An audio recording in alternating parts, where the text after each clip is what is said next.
So our theme for this month, although the first 2 weeks have been a little eclectic since I didn't speak, but our theme is the idea of our having our personal GPS.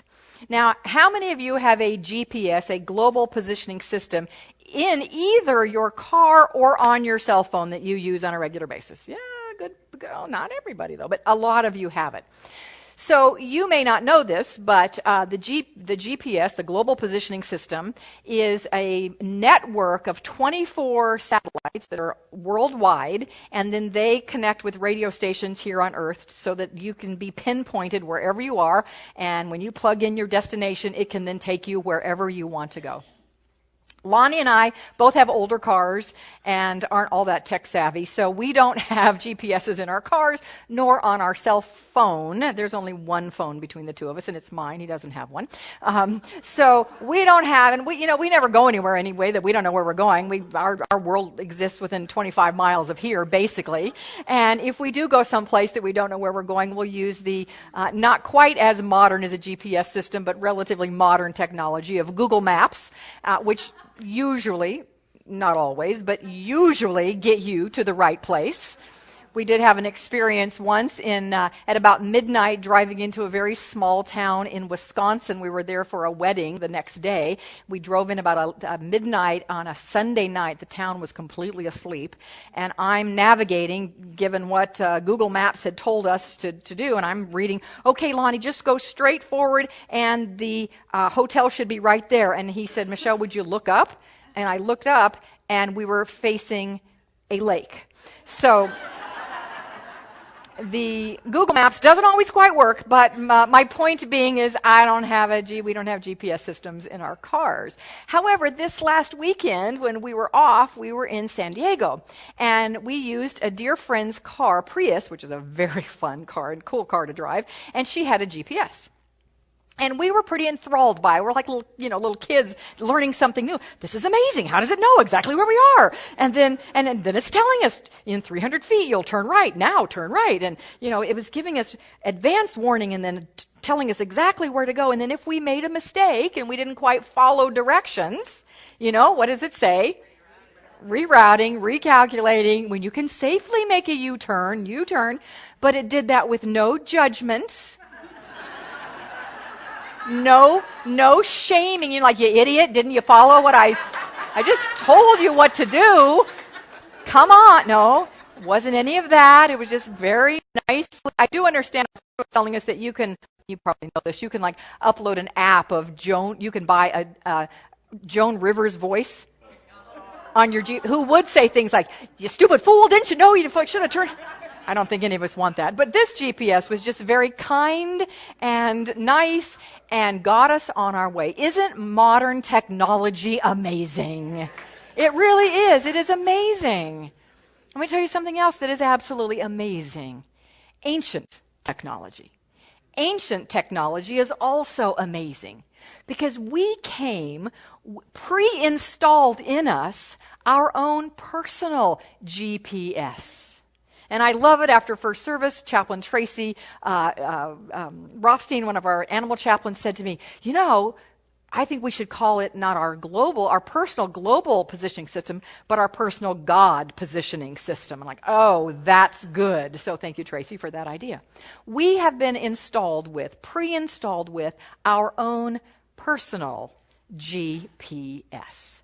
And while the modern technological GPS is connected to 24 satellites out there worldwide, we are connected to a universe-wide system that is infinite.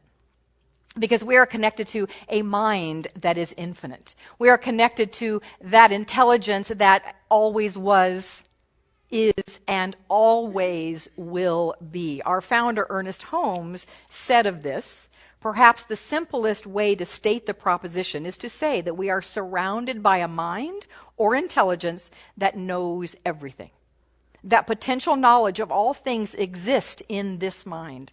That the abstract essence of beauty, truth, and wisdom coexist in this mind.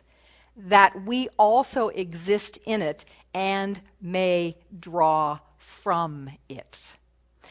However, to draw from it, just like on the GPS in our car or on our phone, our personal God positioning system, in order to draw from it, in order to use it, we must activate it. We have to activate it. There is something on our part that must be done. It's already there. It's pre-installed. We came with it, but we have to activate it to access it. And today, and somewhat next week, we're going to talk about activating our GPS. And that quote from Ernest Holmes that I just shared, it actually continues. So the last line I just read was, "We also exist in it and may draw from it." He then goes on to say, "But what," and this is in all caps, by the way, so this is when Ernest wants to get your attention. He writes in all caps. So this is all caps. Pay attention to this. "But we must draw from it. But what we draw from it, we must draw through the channels of our own minds." But what we draw from it, we must draw through the channels of our own minds. A unity must be established. A conscious connection must be made before we can derive the benefits which the greater mind is willing to impart to us. The infinite knowingness becomes our wisdom only in such a degree as we embody this intelligence. So this is what we're going to talk about today. How do we embody this intelligence, or how do we activate our own God positioning system? Now here's the deal. Not all that long ago, although time does fly when you're having fun, so it might be longer ago than I think, but I'm going to say within the last 6 months, I have actually given you a very simple but effective formula for activating your GPS. I called it at the time developing your intuition, but is that not the same thing? So here it is. I'm going to throw out a gauntlet. Nobody was able to pick it up in first service. Let's just see about second. Here it is. If you can tell me there are 3 simple steps to take to develop, hone, activate, develop, hone this GPS, fail-safe steps that you can take. Talked about them within the last 6 months, but not last month. Everyone in first service is giving me stuff from last month. No, it's not last month. If you can tell me that, you can come for free to the Happy Couples class, which is great for singles or couples, either one. If you want to be in a relationship or you're in one, this would be a fabulous class for you. So you can come to this class for free, giving it away, if you can tell me the 3 simple steps I've shared in the past. All right, you got to get them all 3. Lois, I saw your hand. Are you ready to give it a shot? You got to do all 3 of them to get the class. Yep. Good try. Nope. Of course, good. And we acknowledge you and thank you for your bravery. Thank you for being willing. Vanessa. Oh, you cheat. She's like, I was in first service, so I know what they are. You're good. But yeah, okay, you know what? If nobody else does it, I'll leave. Yes, one more. Let's give it a shot. Sam. Prayer, meditation, and action. Those are fabulous. Good ideas, not it. All right, I will be grateful if someone remembers from one service to the next what it is. So I will be grateful. So Kenyatta, what are they? Listen. Choose to follow or not follow.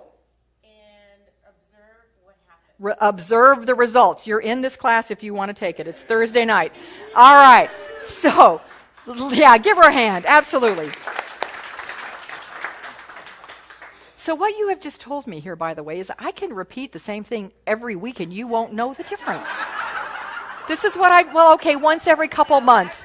Every 3 weeks. And you're like, oh, that's new. I've never heard that before. I want you to really get this. I want you to get this today because this is such an important, and I'm going to expand on it a bit today, but this is so important. Listen, pay attention to what's there. And then follow it or don't follow it. You always get to decide.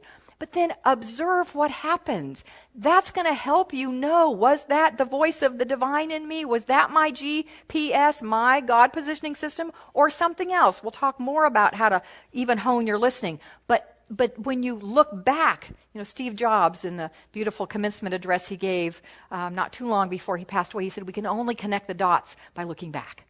So we look back and go, oh yeah, that was definitely my intuition, my GPS or not. So I have an example of that those of you who have been around before, I know you'll remember this because I know you remember stories. But in 2013, had an incident. And the incident started the morning when I got in my closet and was getting dressed and pulled out these shoes that I just loved. They're a little platform, about that high platform. They were perfect with that outfit, and I'm like, okay, these are the shoes I'm going to wear today. And I had a little voice in my head that said, these shoes are not stable, do not wear them. That was it. And I thought, oh, don't be ridiculous. Now, it occurred to me, I thought that it was coming from fear because a year before that, in 2012, I had another shoe incident, which wasn't just shoes. It wasn't just the shoes. It was the shoes in the physical realm. In the metaphysical realm, there was a whole lot of consciousness awarenesses that I got. But I fell on a pair of shoes that, yes, I did get rid of right after, I broke 3 bones, 2 bones in this wrist and a bone in my knee. So I thought, fast forward a year, I'm hearing this voice, don't wear those shoes, they're not stable. Oh, that's just last year's fall talking. That's what that is. I ignored it. So remember, first step is listen. I listened, I heard it. Second step is follow it or not. I didn't. I heard it again later that day. These shoes are not stable. Don't wear them. You shouldn't be wearing them. Heard it again later that day. These shoes are not stable. You shouldn't wear them. They look good, They look good with that outfit. They worked. That night, I'm teaching class in our Holmes Hall. I took a step back like this, and that shoe, which wasn't so stable, went wobble, wobble, wobble, wobble. Back I went, putting my good wrist, not the one that has a steel plate in it that will never break again. I should have put that one out, because that's not going to break, but I was protective of that one. Instead, I put out the good wrist back here, and, full body weight on a wrist, Michael, we know, is not going to hold. Your wrist isn't meant for that. And so I broke this wrist. So now I have plates of steel in both, and I am Wonder Woman. I can fend off bullets because I have plates in both wrists. Listen, follow or don't, observe the results. Oh boy, was that a lesson for me I think I'm going to choose to follow that voice from now on. And I have, believe me. So I shared this all with you before. Now you've been reminded. But I still have questions like, how do I really know? Okay, I'm listening. How can I discern if that voice really is the voice of my GPS? Or instead, is it the voice of my past programming, or the voice of my parents, or the voice of my ex-spouse, or, the voice of my ego, which Wayne Dyer calls edging God out. How can I distinguish between voices? And so if you don't want to use that trial method, listen and find out, here are a couple of, I'm going to give you 3 ways of, a criteria, I should say, of your voice, your GPS versus your EOG. We're going to lump all of those things, programming, parents, ex-spouse, whatever. We're going to put all that under the label of EGO. So it's either your EGO or your GPS. So 3 ways that you can distinguish between the 2 of them. And yes, and after we do that, you're going to have an opportunity to hear a story, 2 stories actually, of the amazing power of listening to your GPS. All right, so here we go. The first one. The question to ask, is this message that I'm getting, that I'm hearing, okay, I'm listening, is this message fear-based or love-based? All right, so that's a very theoretical question, and what does that mean exactly? If it's fear-based, it's going to have an underlying tone or assumption that you're not safe in this world, that this is not a safe place, and that you should avoid risk or you should avoid something at all times. So this voice, which is the voice of ego, EGO, edging God out, is the voice that says you should control this more, or the voice that said you should not do that because it's risky. Don't take that risk. That's that voice.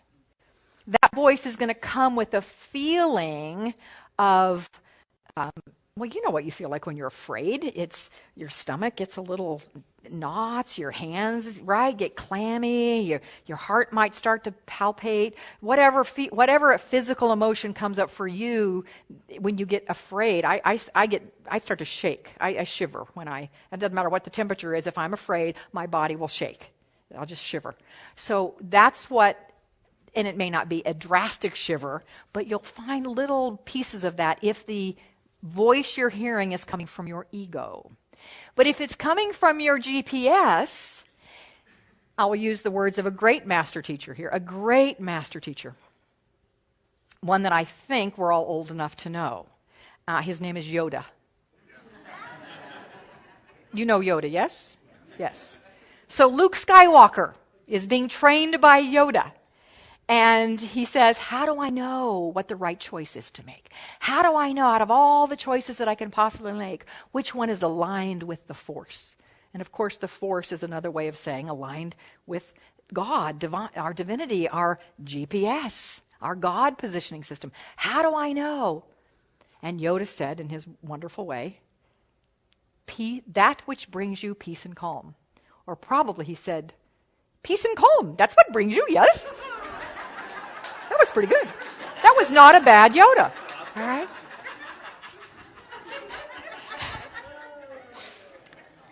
I know, I will not make a living out of doing impressions. I get that. So, fear-based, angst, sweaty palms, nervous, ego, or GPS-based, from love, calm, peace. That's how you're going to know the difference. So that's the first way. The second way, criterion to use to know is to ask: is this a message that has scarcity as its base, or does it have abundance at its base? It is your EGO if it's coming from a perspective of not enough, of I don't have enough.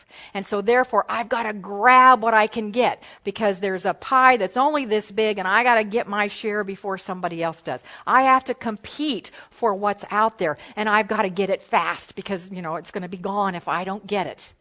It also could come with guilt that if I take that, then somebody will go without. That's our EGO talking. That is not your GPS. Your GPS comes with a voice that says, oh, there is enough. There is an overabundance of enough. And when I get mine, there is more than that left over for you to have. So I don't need to compete with you for anything. I don't need to rush to get it. And if I happen to miss that opportunity, there is another one that's coming. Our EGO is going to say, this is the only one that I've got. This is it. And if I don't do this, oh my God, I'm done. Our GPS says, don't worry. There'll be another one. So the feelings in our EGO are feelings of constriction and being, withdrawn, constriction, where the feelings of our GPS are one of expansion, one of possibilities, one of openness. And when we are in that place, this is what we are living, these words of Ernest Holmes. He says, as we express life, we fulfill God's law of abundance. There is good enough to go around. All of God's gifts are given as freely and fully as the air and the sunshine, alike to all. So our inner voice that is the divine in us, that is our GPS, will come from that place, not from a place of not enough, restriction. The third one is, does this message come from your head or your heart? From your head is going to be very logical, probably even linear. A is going to equal B, which will equal C, which will equal D. It's going to have steps. You're going to get it from the intelligence that you know. Now, our intelligence that we know isn't a bad thing, but discern. Sometimes our EGO can very much just come from our logic. And it will also argue with us big time. Our logic will argue. No, you better not do that. Oh, but what's going to happen if you do that? I mean, that, fear-based also, but the logic wants to kick in. If you do that, this is going to happen. Or you should do this, so this will happen. That's our EGO. But our heart doesn't argue. Our heart doesn't try to convince you. Your head's going to convince you. Your heart will not try to convince you. It will simply speak calmly and softly. So when I go back and think about my shoe experience, there was no argument. my logic wanted to argue, and my fear, it was like, oh, no, that's just fear. My logic was going, that's just fear from that last experience. I don't want to have that again. I'm not going to have that again. Don't worry about it. My voice that said, these shoes aren't stable, I shouldn't wear them, never changed what it said, never said it louder, never shook me and said, listen. It was just there.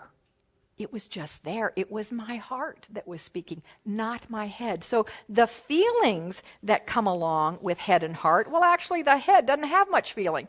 There's not much feeling there, but there's a lot of noise. The heart comes with a softness and a stillness and a relaxed sense about it. I love a comment that was made yesterday, actually by Fran Peck. We had a Board of Regents meeting yesterday. Our Board of Regents oversees our education here. So any workshop or class or anything that's offered that has an educational component, our Board of Regents oversees the content first, and they do other things, but first and foremost, they oversee the content. And we were talking about a particular program that we might bring to the church. And Fran, I loved it. She said, my head tells me that there may not be a big audience for this and it may not be very successful.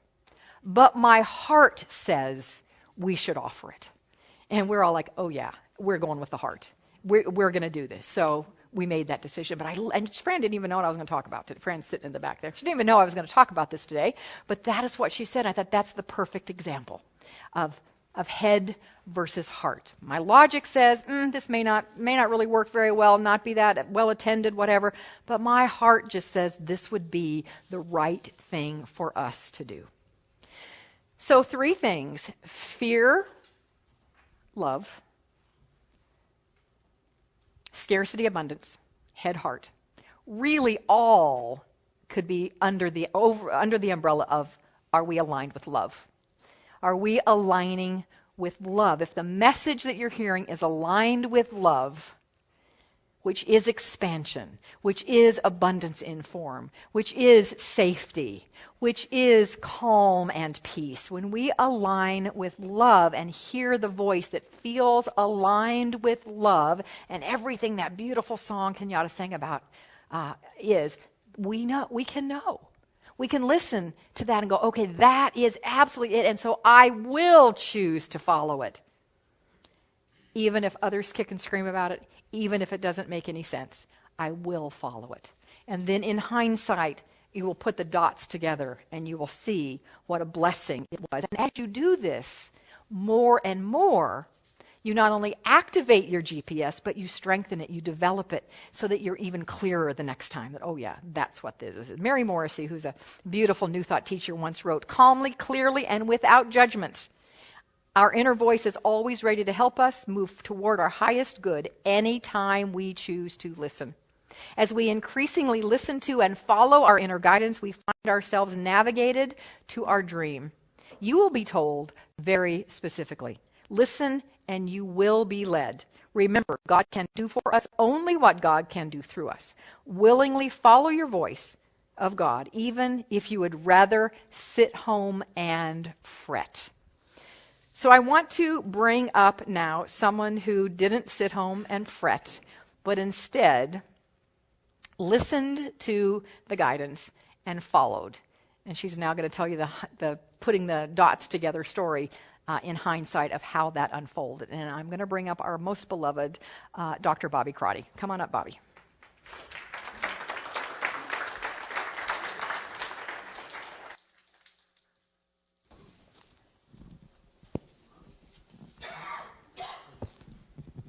Well, thank you, Michele.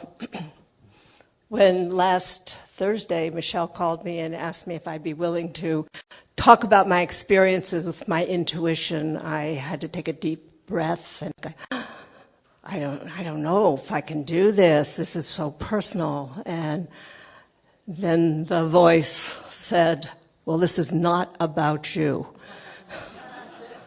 So anyway, I've always had a very active GPS or intuition. I've not always acted on it. There are probably a lot of debris along the road of my travels where I have tried to do it myself. And it's not a pretty picture. But my story, as I connect the dots really started over 25 years ago when I had an experience. I have a dear friend, and every year for the last 25, 30 years or so, we get together for a girls' weekend, and we go down to the beach at Rocky Point. And it's always a relaxing, wonderful time, reading, sunning, beaching, all that kind of good stuff. And this particular trip, we got down there, we unpacked, and we were getting ready to go to the beach. And we had to go out to the garage to get the beach chairs. And as we were out in the garage, and it was hot, and the humidity's up, and we're not used to the humidity, and sticky, and, grabbed the beach chairs, and I said, I want the boogie board. Well, the boogie board wasn't convenient. It was behind and up, and so we had little words. And for some reason, I did not take my usual path of acquiescing and saying, well, okay, yeah, we'll get it tomorrow or whatever. No, I want the boogie board. I want the boogie board. So we managed to dig out the boogie board, and I carried it down to the beach. And at this point, we really weren't saying much. So I sat down on the sand with the boogie board, and my head started to go around and around with, what's wrong with you? All the stories about, why were you so stubborn? And my friend went right into the water.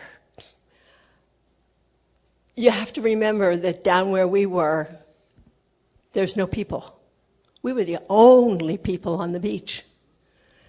And we were pretty isolated. And after a few minutes, I kind of glanced over at her, and she's out in the water, and the water's not deep. It's, just a little above her knees.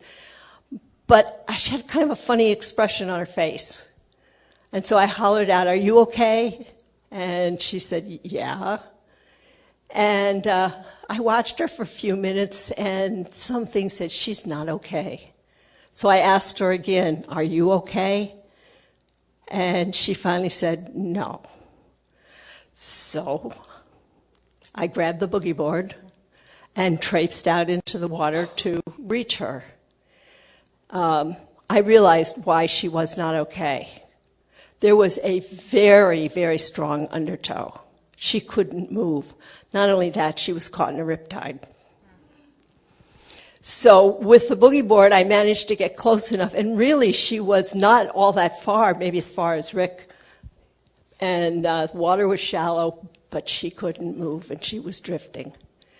And she was able to get a hold of the edge of the board, and so then the two of us were on the board, and neither one of us could move.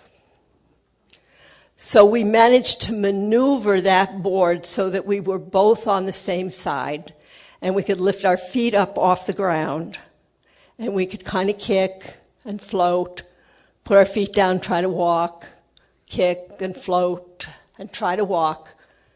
And it took, I would estimate, probably a half hour before we floated out of that riptide and got back up on the sand. And we just kind of sat there, took a deep breath, and like, wow, what just happened here? And finally she said to me, she said, I was out there, I couldn't move, I knew I was going to drift off, and I was preparing to die.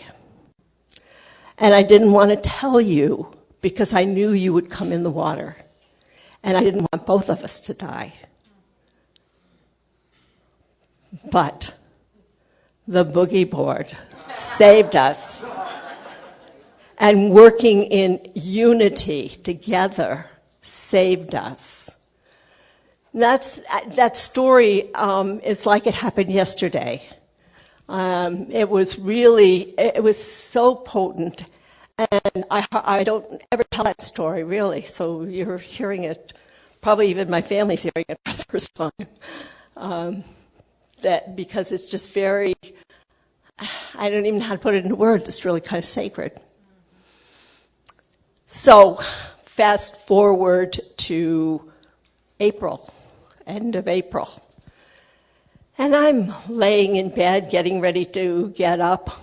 You know how you are in that comfy morning, and it's just time to get up, and you just don't want to, and you stretch, and you're doing a, little morning prayer ritual before you get out of bed. And that voice came in and said, go get a mammogram. What? Well, I got up anyway, didn't pay much attention to it at that point. My head took over, and then I heard it again, and it said the same thing, just nice, quiet words. And my head said, oh, yeah, it's a year. It's probably time. Thanks for the reminder. I'll call up. I'll make the appointment and do it. Because, it's kind of a routine every year. Well, us women do that sort of thing once a year. And so I did. However, this time, it turned out differently. I got a positive result. And I got to walk the walk that I teach. And there were 2 passages from Ernest Holmes in The Science of Mind that I teach my students all the time. And I really got to walk that walk. So the first passage that I want to share with you, my very favorite passage, we happened to, in the Board of Regents, do a loving exercise not too long ago, and we were each to share a passage that was our favorite passage. But this is mine, always has been. Page 282. Stay with the one. Never deviate from it. Never leave it for a moment. Nothing can equal this attitude. To desert, and this is capital, remember, so he wants your attention. To desert the truth in the hour of need is to prove we do not know the truth. When things look the worst, there is a supreme moment to demonstrate to ourselves that there are no obstructions to the operation of truth. When things look the worst is the best time to work, the most satisfying time. The person who can throw himself with complete abandon into that limitless sea of receptivity, having cut loose from all apparent moorings, is the one who will always receive the greatest reward. So I knew that to be the truth, and I knew that it was my turn to truly, truly walk that walk. The other part of it was, don't talk about it. Yeah, this was my experience. I was going to walk through it, but I was going to walk through it in peace and grace. And so Ernest Holmes says on page 164, and I teach my students this all the time. They know they get it in purple pen on their papers. In treatment, we turn entirely away from the condition because as long as we look at it, we cannot overcome it. By thinking upon a condition, we tend to animate it with the life of our thought, and thereby it is perpetuated and magnified. Well, that was the last thing I wanted. So, that's what I did. I stayed with the truth, I stayed with spirit, and I had my support team. Always get your backup team. Always get your boogie board in place. Really, truly. I told a couple people who I knew would hold the truth for me, and that was really all that was needed, because I knew and they knew. Now, I had a couple of advantages at the time. I was teaching 2 classes. And in those classes, students had to write treatments. And I had 16 treatments a week to correct, read, study, write with purple pen, some suggestions on them, and all the reading that goes along with each of those classes. Because no matter what, as Michele will tell you, or any of our instructors will tell you, no matter how many times you've taught the same class, you still do the work as the students do.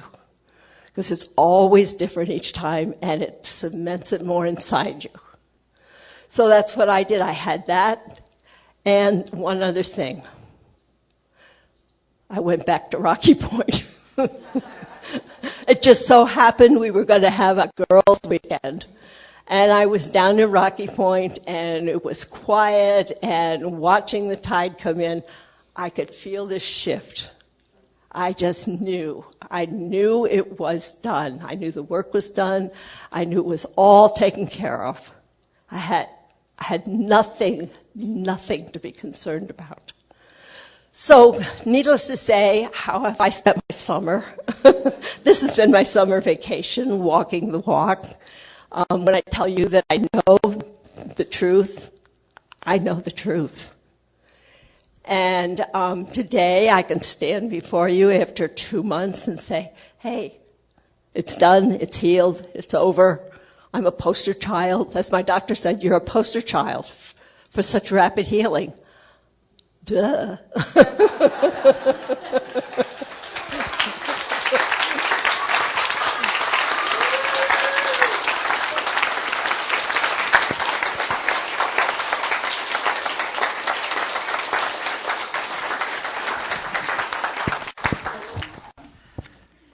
Listen, follow, and you'll see what happens. So I want to leave you with some words from Deepak Chopra, which prepares us for our closing prayer. He said, as you begin to heed the voice of Spirit, you will see results that you've never expected. Your fears will dissipate.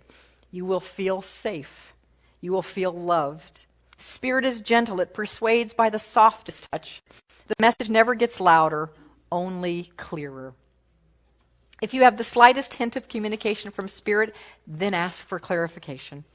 At first, the link to Spirit's voice may seem tenuous and fragile, but as you grow more confident, you'll find that your life is full of meaning and that every moment has an aspect that goes beyond anything you have ever known before, if you are listening. So let's close our eyes and listen. Listen to that inner voice that tells us so clearly that there is a presence for good in this universe, that there's a presence of love and abundance. There is a presence of wholeness. There's a presence of creativity and joy. Let us listen to the inner voice that says this presence is everywhere, in, as, and through everything, which includes within me and with everyone. Let us listen to the voice that says,